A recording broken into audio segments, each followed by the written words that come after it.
चंदापुर के गांव में फसल ठीक तरीके से नहीं आते थे। सब कुछ बंजर भूमि था। एक बार 4 साल तक बारिश नहीं हुई, तब सारे खेत पूरी तरह सूख गए थे।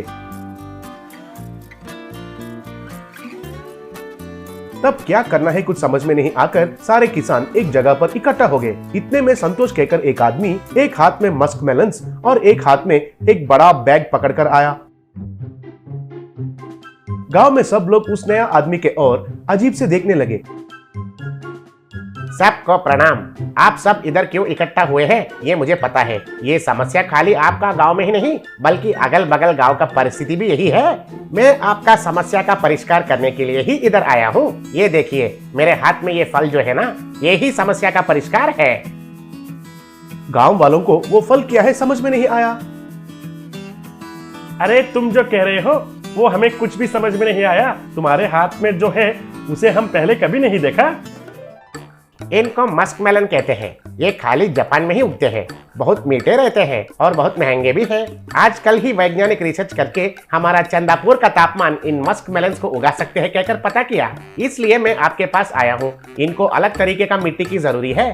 मैं उस मिट्टी और मस्क मेलन्स के बीज को जापान से लेकर आया हूँ और इसमें ये फायदे की बात है कि सब फसल 3 महीने में उगते हैं, तो ये 1 महीने में ही उगते हैं और हर 4 दिन में फल काट सकते हैं और फिर बाद में उन फलों को मैं ही आपके पास खरीदता हूँ क्योंकि उनको विदेश में अच्छा सा गिराक भी मिलता है। क्या कहते हो? तब सब लोग संतोष के बातों पर यकीन करके तालियां बजाकर उनका प्रशंसा किए। देखो ये जो तुम कह रहे हो ये सच है कहकर सबूत क्या है? तब संतोष उनका बैग के अंदर से एक फूलदान को बाहर निकाला और उसमें उगा हुआ मस्क मेलन था। वो फल नीचे से लेकर ऊपर तक धागा से बांधा हुआ था और वो धागा एक छड़ी को बांधा हुआ था। सब लोग अच्छे से देखिए, ये 1 महीने का पौधा है। इसका फल खा के देखिए कितना स्वादिष्ट रहता है। इसका वजन से पौधा नीचे गिरे बिना इसको धागा से लगाया है। मैं इसको इधर ही छोड़ देता हूँ। आज से 4 दिन के बाद इस पौधे को और एक फल उगेगा। कहकर उस मस्क मेलन को काटकर सबको बांटा। उस मस्क मेलन का स्वाद सबको बहुत अच्छा लगा।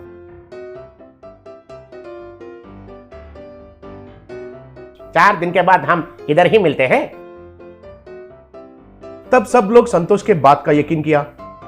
तीसरा रात को संतोष कोई देखे बिना उस पौधे को एक मस्क मेलन चिपकाकर से रस्सी से बांध लिया।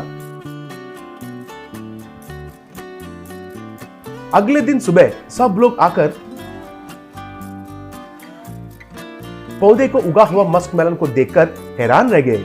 संतोष के पास फूलदाने और मस्क मेलन के बीज खरीदने के लिए उनके ऊपर गिर पड़े। तब संतोष उनका मासूमियत के लिए हंसने लगा।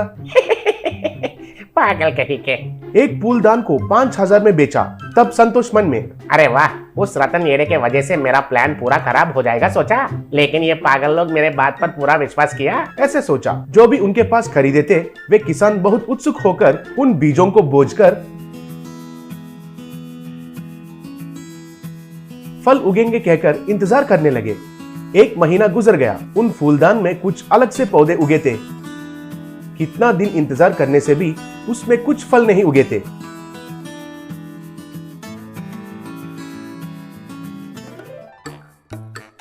तीन महीने के बाद उन पौधों को कुछ कड़वे फल उगे थे। तब सबको पता चला कि उनसे धोखा हुआ था और कुछ नहीं कर पाकर सर पकड़ लिए।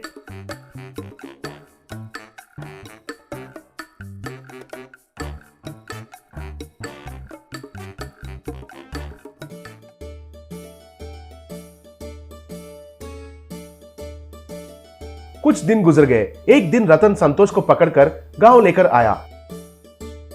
उधर सब किसान से, रतन, आप सब इस धोखेबाज को अच्छे से भरोसा किया, लेकिन जब मैंने इसे पहली बार देखा था तो मुझे कुछ शक लगा, लेकिन कुछ नहीं कर पाया। लेकिन कभी ना कभी एक दिन ये पकड़ में आएगा कहकर इसके बारे में जानकारी लेता रहा। आज पकड़ में आया है एड़ा। तब सब लोग संतोष को पकड़कर खूब पीटे।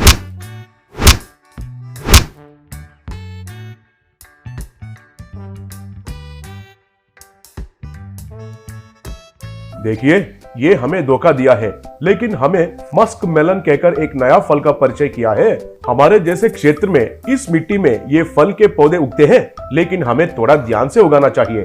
मैं अपने दोस्त से इन मस्क मेलन के बीज मंगवाया और हमारे घर में प्लास्टिक बॉटल्स में उनको उगाया। उन प्लास्टिक बॉटल्स में हमारा गांव का मिट्टी ही भरा था और फल अच्छे से उगे हैं। चाहिए तो सब हमारे घर चलिए। तब रतन के घर में प्लास्टिक बॉटल्स में मस्क मेलन्स उगे हुए थे।